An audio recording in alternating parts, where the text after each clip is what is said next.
ya Tuhan, karena sesungguhnya kami telah sedia membaca, mendengarkan, dan merenungkan firman-Mu. Di dalam nama Tuhan Yesus Kristus yang adalah firman yang hidup itu, kami berdoa. Amin. Pembacaan firman Tuhan Injil Matius pasal 27 ayat 45 hingga ayatnya yang ke-54. Demikianlah firman Tuhan di bawah judul perikop Yesus mati. Ayat 45.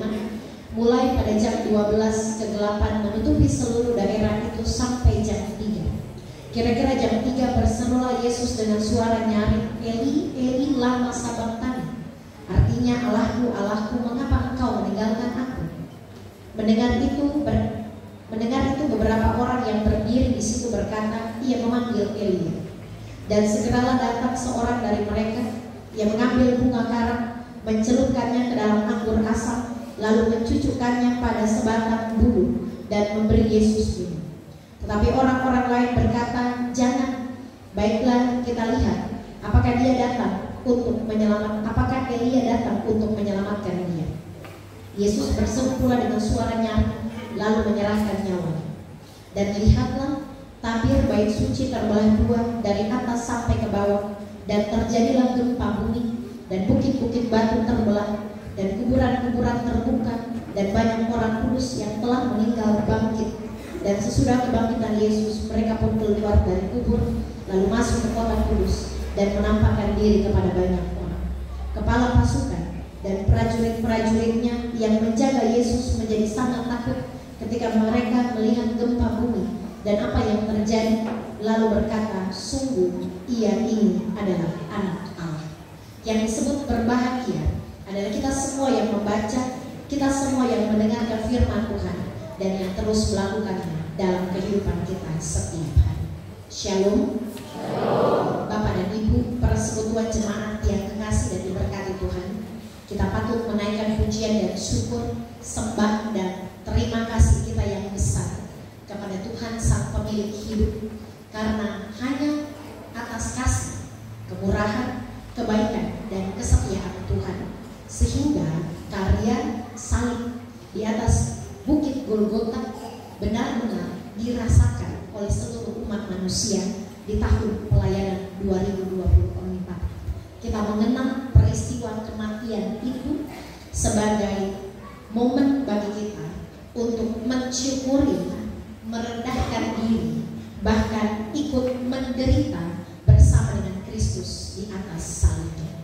Salib adalah lambang kemuliaan, karena di atas salib tergantung Yesus Kristus yang karena cinta dan kasihnya kepada manusia, dia yang kaya, penuh dengan kemuliaan, rela menjadi miskin supaya kita, kasihan yang miskin ini, menjadi kaya dalam iman dan pengenalan kita kepada Kristus. Alasan dibalik terjadinya peristiwa kayu salib adalah dimulai ketika manusia pertama, Adam dan Hawa, memakan buah pengetahuan tentang yang benar dan yang jahat. Sehingga ketika manusia pertama itu makan buah pengetahuan yang dilarang oleh Tuhan, manusia diusir dari Taman Eden, mengusahakan kehidupannya. Sehingga yang perempuan harus sakit bersalin, yang laki-laki dengan susah payah mengusahakan kehidupannya, dan ular dengan perutnya akan mencari makanannya. Ada keterpisahan antara Allah dan manusia. Manusia dibuang ke dalam taman, dibuang ke dalam dunia, kehilangan kemuliaan Allah. Allah membuat manusia menjadi terpisah jauh dari Allah. Yang tadinya Adam dapat berjumpa muka dengan Allah, tetapi karena manusia melanggar perintah Tuhan, maka Tuhan membuang manusia jauh ke bumi. Dasar itulah, karena adanya jurang pemisah antara Allah dan manusia, manusia tidak dapat berjumpa dengan Allah karena manusia kehilangan kemuliaan Allah karena dosa yang dilakukan oleh manusia. Sehingga hanya karena inisiatif Allah, hanya karena kebaikan Allah, hanya karena cinta kasih Allah, Allah mengutus putranya yang tunggal, Yesus Kristus, menjadi jalan, menjadi jembatan, menjadi alat untuk menyambung kembali hubungan antara Allah dan manusia. Sehingga perlu kita imani bahwa karya salib bukan karena manusia yang beriman kepada Kristus, tetapi karena cinta kasih Allah yang besar atas dunia, sehingga dia rela mengutus anaknya yang tunggal, tidak menyayangkan anaknya itu, dan rela diutus mati di atas kayu salib untuk dosa saya dan saudara. Lalu pertanyaannya adalah di ayat 46 menjadi pertanyaan bagi orang-orang Kristen sampai sekarang ini. Di situ dikatakan, kira-kira jam 3 berserulah Yesus dengan suara nyaring, Eli, Eli, lama sabachthani. Artinya, Allahku, Allahku, mengapa engkau meninggalkan aku?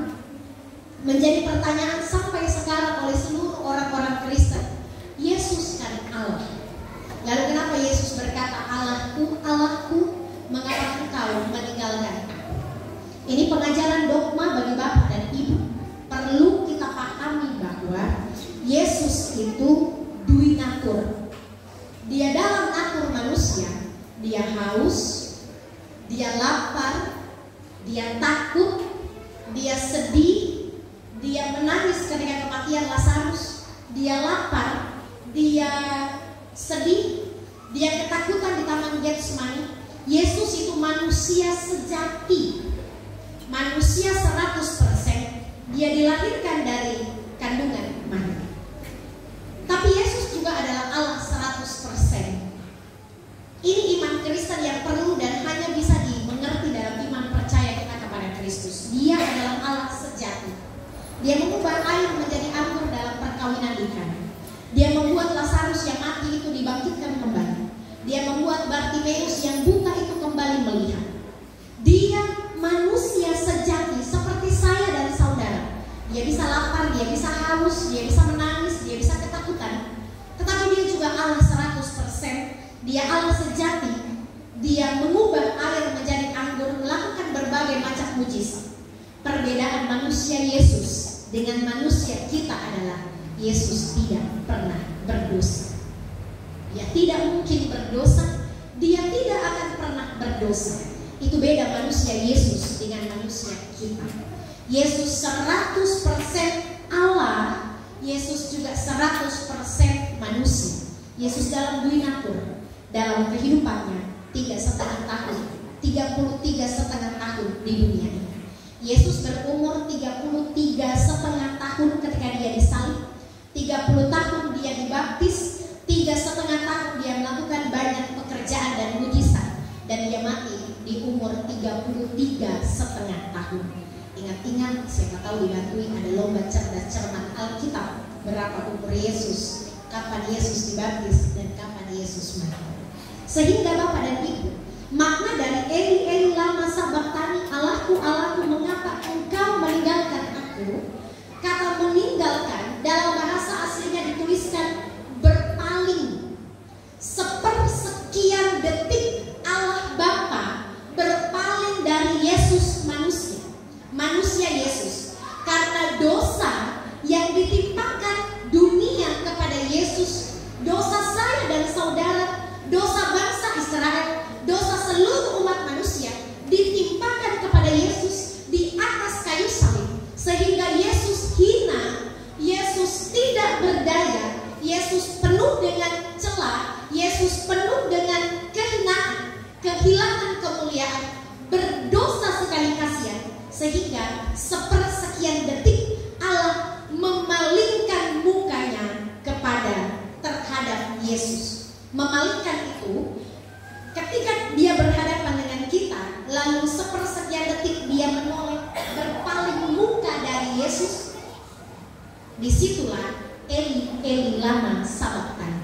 Jadi bukan berarti Allah meninggalkan dalam konteks membiarkan, atau Allah meninggalkan dalam konteks melupakan, tetapi kata meninggalkan dalam bahasa asli diartikan berpaling sepersekian detik. Kalau Bapak dan Ibu ketemu dengan kotoran pasti berarti busuk. Nah, sepersekian detik. Tapi ketika kotoran itu diangkat lagi, sudah bersih. Jadi kata Allahku, Allahku, Eli, Eli, lama sabachthani,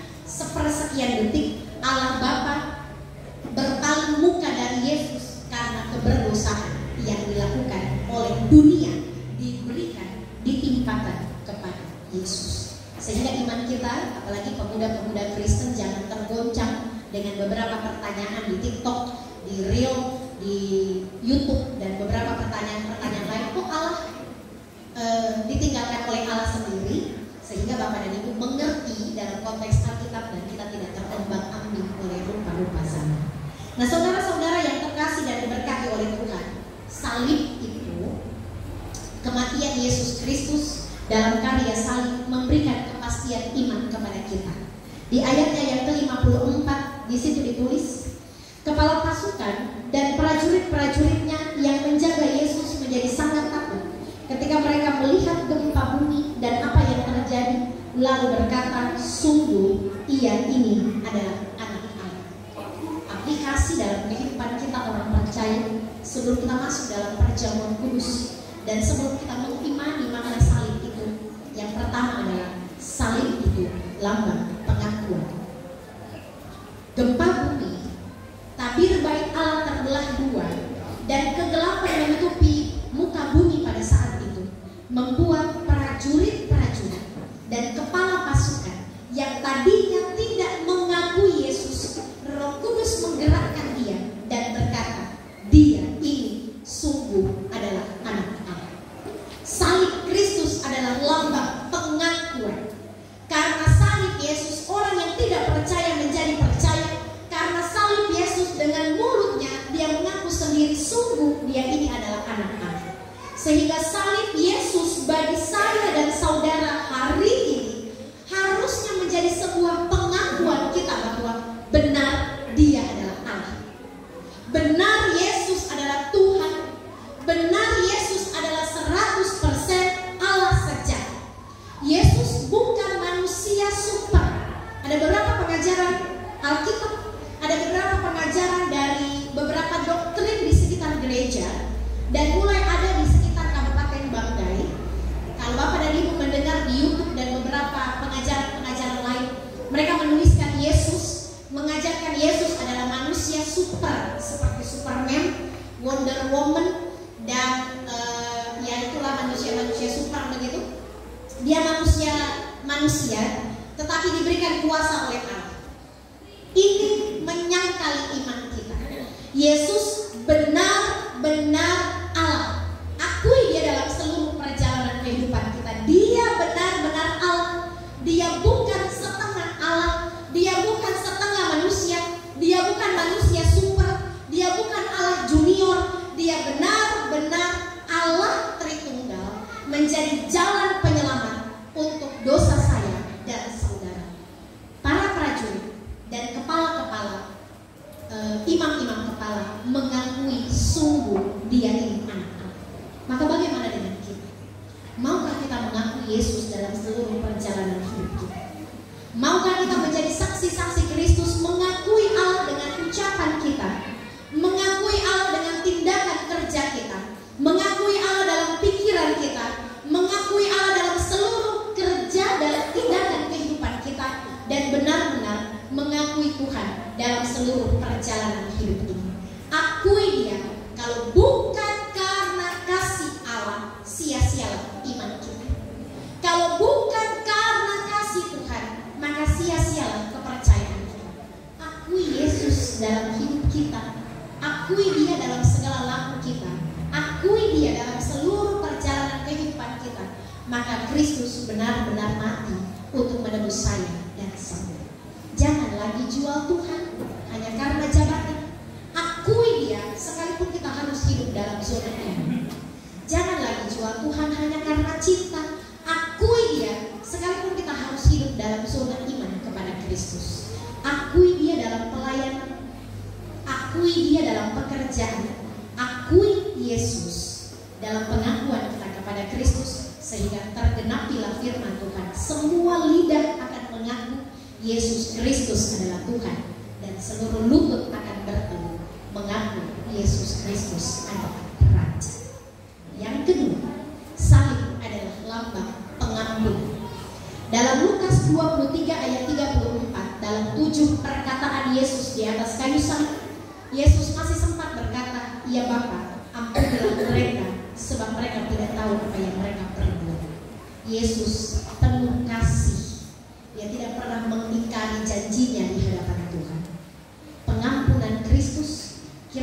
membuat kita hidup di dalam Tuhan. Hanya karena pengampunan Kristus kita diselamatkan. Ada jaminan kepastian hidup di dalam Tuhan. Maka jangan lagi berbuat dosa. Yuk bertobat yuk. Yang tadinya menyakiti suami, ayo bertobat yuk. Yang tadinya menyakiti istri, ayo bertobat yuk. Yang tadinya hidup jauh dari Tuhan, yuk bertobat yuk. Yang tadinya menyakiti orang tua, anak-anak yang tidak dengar-dengaran kepada orang tua, yuk bertobat yuk. Orang tua yang melupakan keberadaan anak-anaknya, ayo bertobat yuk. Pelayan-pelayan Tuhan yang tidak setia terhadap Tuhan, ayo bertobat yuk. Kristus tidak melihat besarnya dosa dunia, Dia rela menanggung itu semua di atas kayu salib. Lalu kenapa kita berhitung terhadap kasih Tuhan? Hitung-hitungan dengan waktu, hitung-hitungan dengan pelayanan, bahkan mengambil untung dalam pelayanan kita kepada Tuhan. Lalu apa gunanya Kristus mati bagi kita? Lambang salib adalah lambang kasih, salib adalah lambang pengampunan, salib adalah lambang penyerahan diri sepenuhnya kepada Tuhan. Maka atas pengampunan Kristus, warnailah kehidupan kita dengan respon yang benar, hidup dalam pertobatan kepada Kristus, sehingga kita tidak lagi menyalibkan Kristus karena kedagingan kita, kita tidak lagi menyalibkan Kristus karena kesombongan kita, kita tidak lagi menyalibkan Kristus karena dosa kita, tetapi karya Kristus di atas kayu salib, salibkan juga kesombongan kita, salibkan juga dosa kita, salibkan juga amarah kita, salibkan juga dendam di hati kita, salibkan, takutkan itu bersama dengan kematian Kristus. Bangkitlah dalam kehidupan yang baru dan berkenan kepada Tuhan. Salib Kristus lambang pengampunan. Ibu-ibu jangan pakai anting-anting salib kalau tidak mampu mengampuni. Jangan pakai kalung salib kalau tidak mampu mengampuni orang lain.